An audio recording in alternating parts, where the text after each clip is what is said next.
கிறிஸ்துவுக்குள் பிரியமான சகோதர சகோதரிகளே, உலக இரட்சகரும் கர்த்தரும் ஆகிய இயேசு கிறிஸ்துவின் பரிசுத்த நாமத்தினாலே தர்மையான இந்த நாளுக்காய் நன்றி செலுத்துகிறோம்.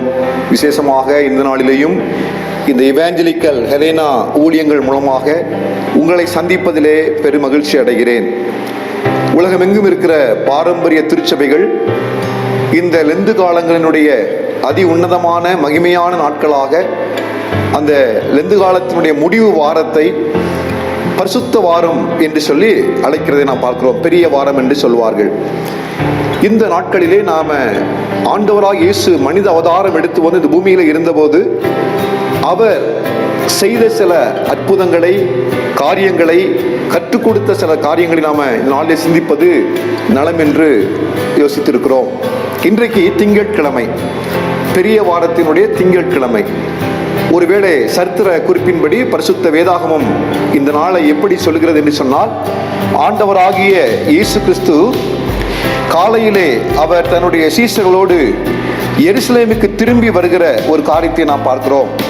அப்படி அவர் திரும்பி வருகின்ற போது வழியிலே ஒரு அத்தி மரத்தை ஆண்டவர் கண்டார். அந்த அத்தி மரத்திலே இலைகள் அதிகமாக இருந்தது. அது கனியற்ற நிலைமையில் இருந்ததாக வேத புத்தகத்தில் நாம் வாசிக்கிறோம். ஆகவே ஆண்டவர் அங்கே அந்த அத்தி மரத்தை சபித்தார், அது பட்டு போயிற்று என்று சொல்லி வேதத்தில் எழுதப்பட்டிருக்கிறது. அப்படி ஆண்டவராகிய இயேசு கிறிஸ்து அந்த அத்தி மரத்திலே கனியை தேடினார் என்று பார்க்கிறோம். அத்தி மரத்திற்கு ஒரு வழக்கம் இருக்கிறது. அத்தி மரத்திலே எப்போது காய் காய்க்கும் அல்லது கனி இருக்கும் என்று சொல்லி பார்ப்போமானால், அந்த அத்தி மரத்திலே இலைகள் அதிகமாக வளர்கின்ற போது அந்த அத்தி காய்கள் எல்லாம் அத்தி பழங்களாக மாறி இலைகளுக்கு பின்பதாக மறைந்து கொண்டிருக்கும். ஆகவே இந்த அத்தி மரத்திலே அதிகமான இலைகள் இருக்குமானால் அது கனிகளின் தந்த மரமாகத்தான் இருக்க முடியும். ஆகவே ஆண்டவர் அந்த நாளிலே கனியை தேடினார். அந்த கனியும் அங்கே இல்லை என்று சொல்லி பார்க்கிறோம். அதன் பின்பதாக ஆண்டவராகிய இயேசு கிறிஸ்துவானவர் திருச்சபைக்கு அங்கிருந்த அந்த நாளில் இருந்த அந்த தேவ ஆலயத்திற்கு அவர் வந்தார். அப்போது அவர் வந்த பொழுது அவருக்கு ஒரு பெரிய ஆச்சரியம் காத்திருந்தது. என்னவென்று சொன்னால், அந்த ஆலய வளாகத்திலே, இந்த ஆலயத்தை சுற்றிலும் இருக்கிற காரியங்களிலே பார்க்கின்ற போது அங்கே புறா விற்கிறவர்கள் போன்ற விற்பனைகள் நடந்து கொண்டிருந்த, வியாபாரம் நடந்து கொண்டிருப்பதாக பார்க்கிறோம். பணமாற்று வேலை நடந்தது. ஆகவே இப்படி பலவித காரியங்கள், வியாபார ஸ்தலமாக அந்த ஆலயம் ஆக்கப்பட்டதை அவர் ஆண்டவர் கண்டு வேதனையுற்றார் என்று சொல்லி வேத புத்தகத்தில் சொல்லப்பட்டிருக்கிறது. இந்த சம்பவத்தை மத்தேயு சுவிசேஷம் 21 அதிகாரம் 12 முதல் 22 முடியவும், மார்க்கு சுவிசேஷம் 11 அதிகாரம் 15 வசனம் முதல் 19 வசனம் வரைக்கும், லூக்கா சுவிசேஷம் 19 அதிகாரம் 45 முதல் 48 வரைக்கும், யோவான் சுவிசேஷம் 2 அதிகாரம் 13 முதல் 17 வரை உள்ள வசனங்களிலே நாம் வாசிக்கிறோம். ஆகவே இந்த சம்பவமானது 4 சுவிசேஷத்திலேயும் குறிப்பிடப்பட்டிருக்கிற ஒரு சத்தியமாக இருக்கிறது. இந்த நிலைமையிலே ஆண்டவராய் நாம் இந்த நாளுடைய தியானத்துக்காக தெரிந்து கொண்ட வேத பகுதி மார்க்கு எழுதின சுவிசேஷம் 11 அதிகாரம் 15 முதல் 19 வரை உள்ள வசனத்தை நான் வாசிக்கிறேன். மார்க்கு 11 அதிகாரம் 19 முதல்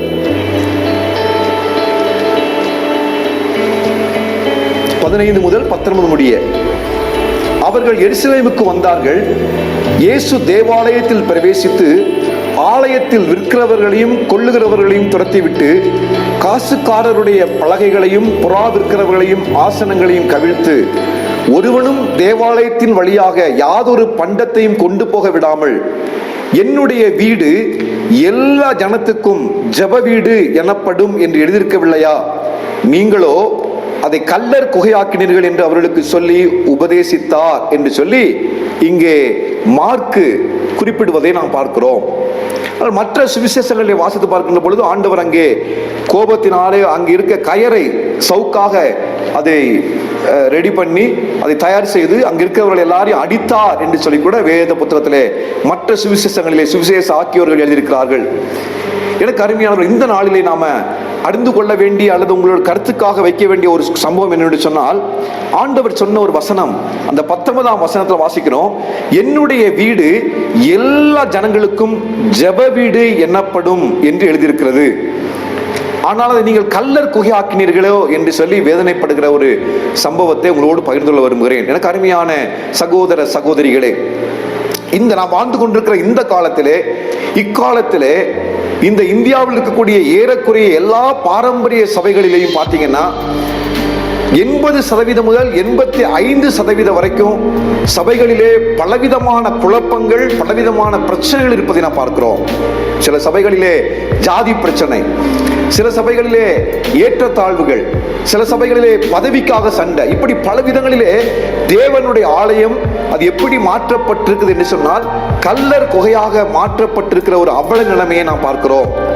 ஆகவே இது இன்றைக்கு மட்டுமல்ல, அன்றைக்கும் இயேசு கிறிஸ்து பூமியிலே மனிதனாக உங்களைப் போல என்னை போல இந்த பூமியிலே வாழ்ந்த பொழுது கூட தேவனுடைய ஆலயத்தை தேவனுக்கு கொடுக்க வேண்டிய அந்த மகிமையை செலுத்தாதபடிக்கு அங்கு இருக்கிற வேதபாரகரும் பரிசேயர்களும் ஆசாரியர்களும் அந்த தேவாலயத்தை அவமதிக்கும் வண்ணமாக, அங்கு இருக்கிற தேவனை அவமதிக்கும் வண்ணமாக அங்கே வியாபாரத்தை செய்தார்கள் என்று பார்க்கிறோம்.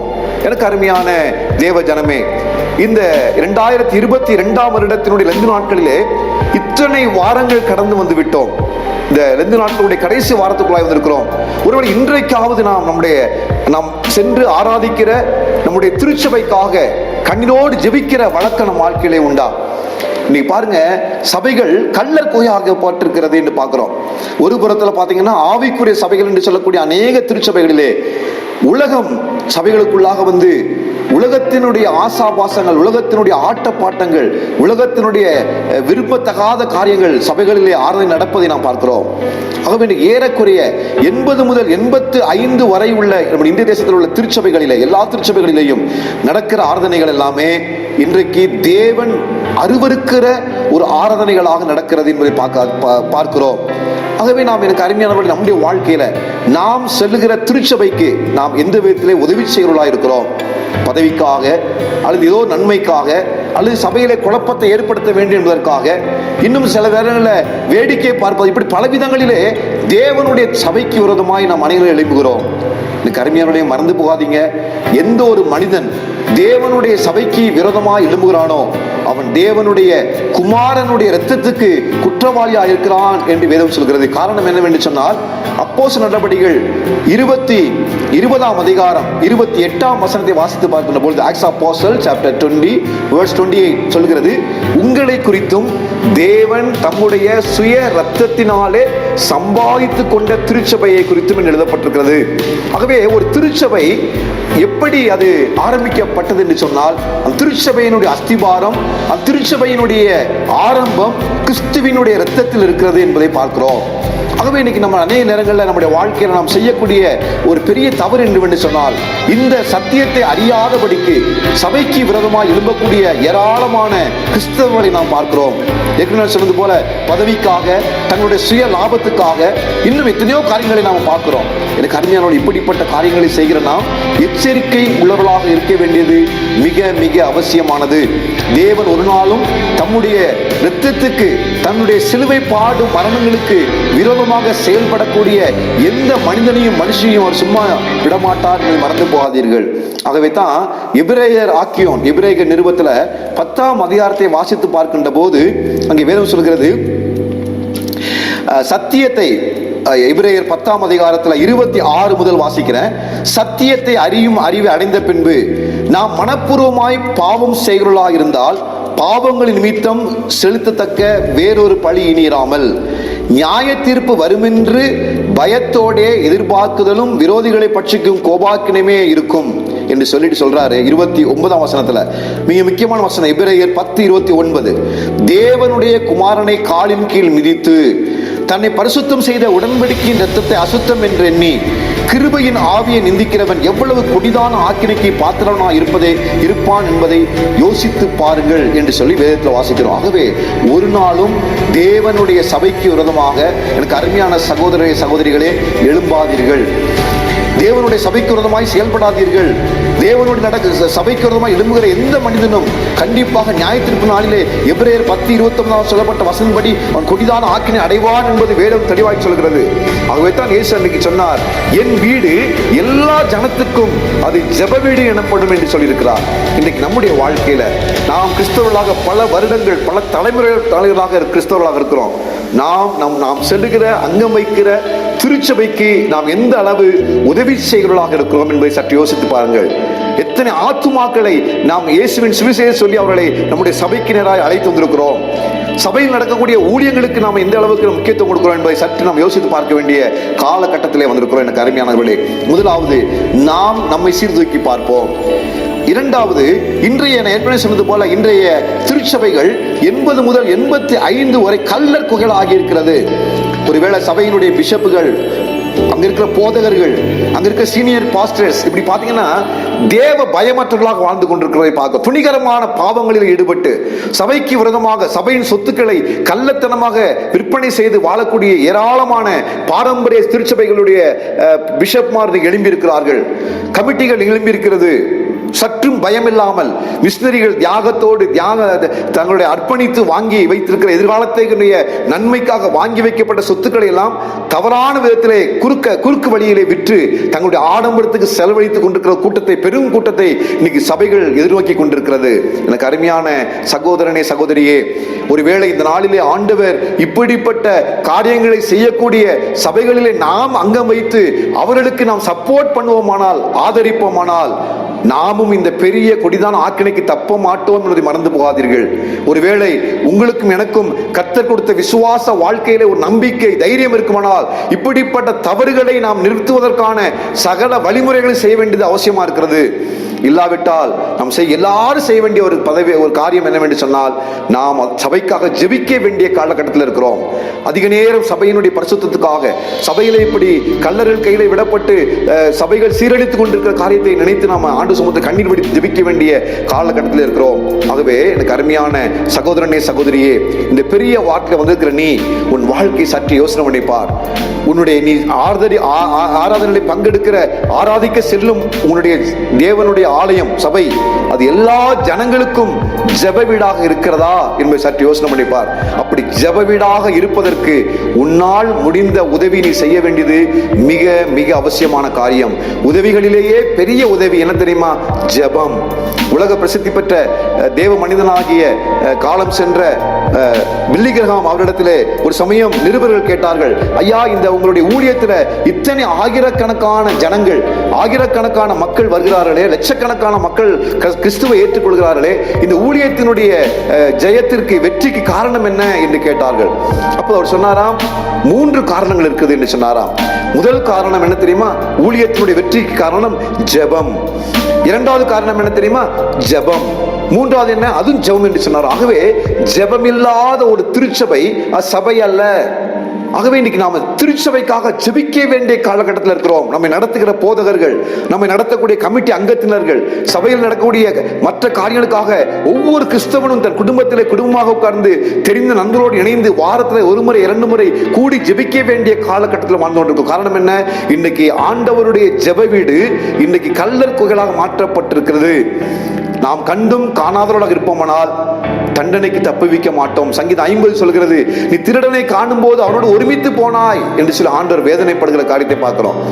நீ அப்படி இருந்து நானும் மௌனமா இருப்பேன் எண்ணிக்கொள்ளாதே என்றெல்லாம் ஆண்டவர் சங்கீதம் 50 சொல்லி இருக்கிறார். ஆகவே எனக்கு அருமையானவர்களே, இந்த பெரிய வாரத்தினுடைய திங்கட்கிழமை என்று ஆண்டவர் அன்றைக்கு பூமியிலே இருந்தபோது சபையை சீர்படுத்தினார், சபையை பரிசுத்தப்படுத்தினார் என்று பார்க்கிறோம். இன்றைக்கு நம்முடைய வாழ்க்கையிலையும் நாம் செல்லுகிற திருச்சபையிலே நடக்கிற அட்டூழியங்களுக்காக உபவாசம் எடுத்து நண்பர்களோடு இணைந்து ஜெபிக்கிற வழக்கம் உண்டா? நம்முடைய சபைகள் பரிசுத்தப்பட வேண்டிய காலகட்டத்தில் இருக்கிறோம். கர்த்தருடைய வருகை மிக சமீபமாக இருக்கிறது.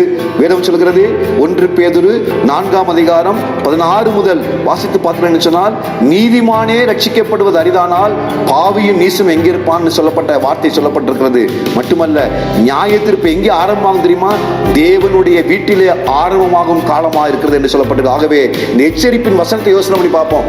ஆண்டவருடைய நியாய தீர்ப்பு ஏதோ புறஜாதி மனத்தின் மத்தியில், கடவுள் இல்லை என்று சொல்ல நாஸ்திக மத்தியில் அல்ல, கிறிஸ்தவர் மத்தியிலே, அதுவும் திருச்சபையில் தான் ஆண்டவருடைய அந்த நியாய தீர்ப்பு ஆரம்பமாக போறது. திருச்சபை என்று சொல்கிற பொழுது ஒவ்வொரு விசுவாச குடும்பத்தார் வீட்டில் தான் கர்த்தருடைய நியாய தீர்ப்பு ஆரம்பமாக போகிறது. அப்படி நம்முடைய வீடுகளிலே, நம்முடைய சபையிலே ஆரம்பிக்குமானால், என் சத்தத்தை கேட்டுக்கொண்டிருக்கிற நீங்களும் பேசுகிற நானும் நம்முடைய நிலைமை எப்படிப்பட்டதா இருக்கும்? சற்று யோசனை பண்ணுவோம். ஆண்டவரை கேட்ப, ஆண்டவரே, என் சபைக்காக ஜெபிக்கிறவனாக, சபையை தாங்குகிறவனாக, என்னால் முடிந்த உதவி செய்கிறவனாக என்னை மாற்றி தாரப்பா என்று சொல்லி விருதுகளுக்கு அர்ப்பணிப்போமா? தான் ஆண்டவர் நடத்துவார். என்னுடைய வீடு எல்லா ஜனத்துக்கும் ஜெப வீடு எனப்படும். எங்கள் அன்பின் பரம தகப்பனே, உங்களுடைய பரிசுத்த இரத்தத்தினாலே எங்களை பரிசுத்தப்படுத்தி உங்களுடைய பிள்ளைகளாக ஏற்றுக்கொண்டு நடமாடுகிற தேவாலயங்களாய் வைத்திருக்கிறது சொல்கிறது ஆண்டவரே. ஒருவன் தேவனுடைய ஆலயத்தை கெடுத்தால் அவனை தேவன் கெடுப்பார் என்று வேதம் தெளிவாக சொல்லுகிறதே. அந்த வார்த்தைகளுக்காக நன்றி செலுத்துகிறோம். இந்த நேரத்திலையும் ஆண்டவரே, இந்த பெரிய வாரமாக இந்த வாரத்திலே இப்படிப்பட்ட ஒரு நாளிலே நீர் எருசலேமின் தேவாலயத்தை சுத்திகரித்தீர் என்று பார்க்கிறோம். ஒருவேளை இந்த சத்தத்தை கேட்கிற எங்களுடைய தனிப்பட்ட குடும்ப வாழ்க்கையை அர்ப்பணிக்கிறோம். ஒரு சுத்திகரியும் ஆண்டவரே. அதுபோல் நாங்கள் அங்கம் வைக்கிற எங்களுடைய சபைகளை சுத்திகரிக்க வேண்டும் என்று ஜெபிக்கிறோம். எங்களுடைய சபைகள் சுத்திகரிக்க உங்கள் இரத்தத்தாலே, உங்களுடைய நீதியுள்ள நியாய தீர்ப்பினாலே, எழுப்புதலினாலே, ஒரு இரத்தத்தாலே மீண்டும் ஒரு விஷயம் பரிசுத்தப்படுத்த என்று ஜெபிக்கிறோம். இந்த சபைகளை காத்துக்கொள்ளும் வழி நடத்தணும். ரட்சகர் இயேசுவின் நாமத்தில் ஜெபிக்கிறோம் நல்ல பிதாவே. ஆமென், ஆமென்.